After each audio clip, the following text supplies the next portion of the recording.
Want to speak real English from your first lesson? Sign up for your free lifetime account at EnglishClass101.com.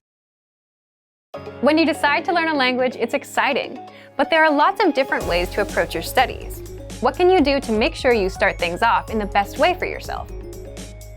In this video, we'll cover 6 things for you to consider to get you started on the right foot. First, what is your reason for learning? Thinking about your why for studying a language can be so important. If you know why you're doing something, it becomes easier to create goals. There are lots of reasons to learn a language: travel, family, friends, love, and even the experience of living in a new country. Clarifying your reason for learning helps you define your mission and gives you motivation right from the start. Some reasons for learning may be stronger than others. If you live in a country that speaks the language you need to learn, you're probably highly motivated to study because your progress will directly affect your daily life and relationships. If, however, your reason for learning is something like, I want to be able to watch TV shows in that language, your motivation might not be as high as the person in the first example, but that's okay. Everyone has a different, unique reason for wanting to learn a language. Take some time to understand what you want to get out of your studies. This is a helpful first step. Second, set the right goals. Once you've clarified your reason for learning, it's time to set your goals.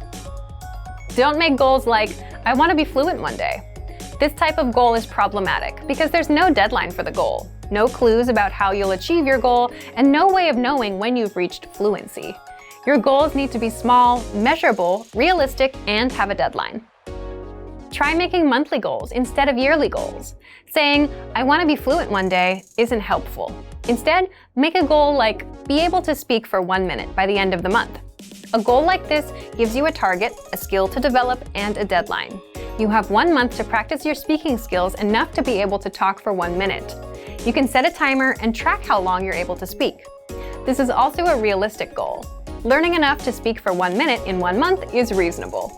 You can even think of how you might reward yourself for achieving the goal. Third, reward yourself for achieving your goals. You can determine your rewards when you determine your goals.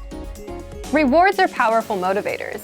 You should be working consistently towards your goals, but there will undoubtedly be times when the work isn't fun and you need something to push you through.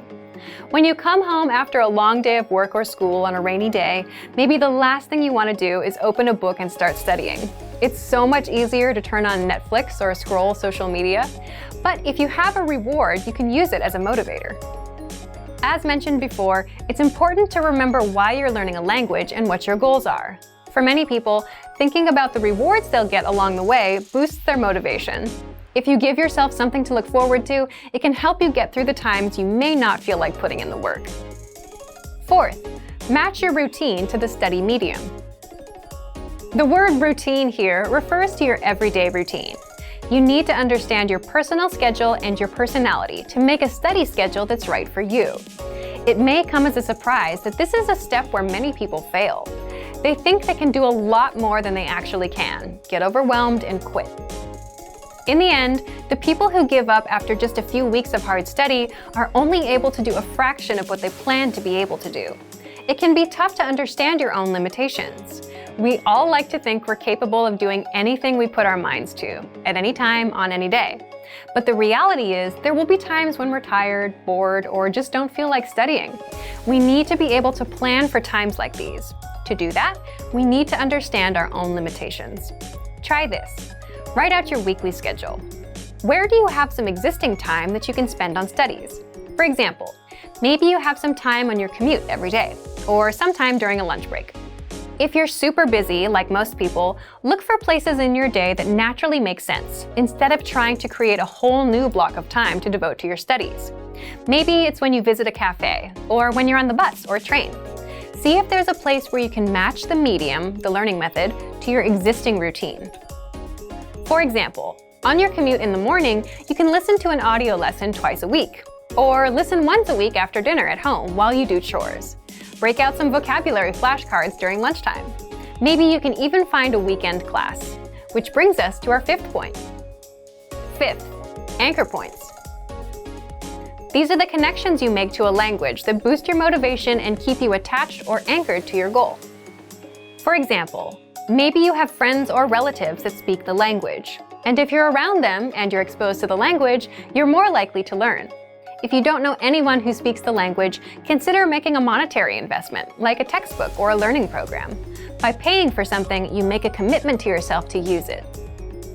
Sixth, assessment. It's good to know where you are in your studies and determine if you're making progress. If you're not moving forward, maybe the methods you're using aren't quite right for you. Or maybe you need to find new ways to add studying into your routine to give you more opportunities to learn. But don't do assessments so often that you don't actually have a chance to learn.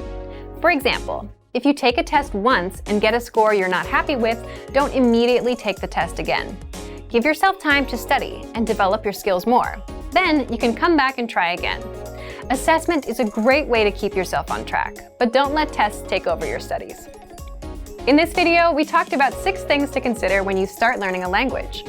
Figure out your reason for learning, set good goals, and choose rewards. Have anchor points, and make sure to match your routine with the medium of study. And finally, make sure you have the proper approach to assessment of your progress. And for more ways to get started learning on the right foot, check out our complete language learning program. Sign up for your free lifetime account by clicking on the link in the description.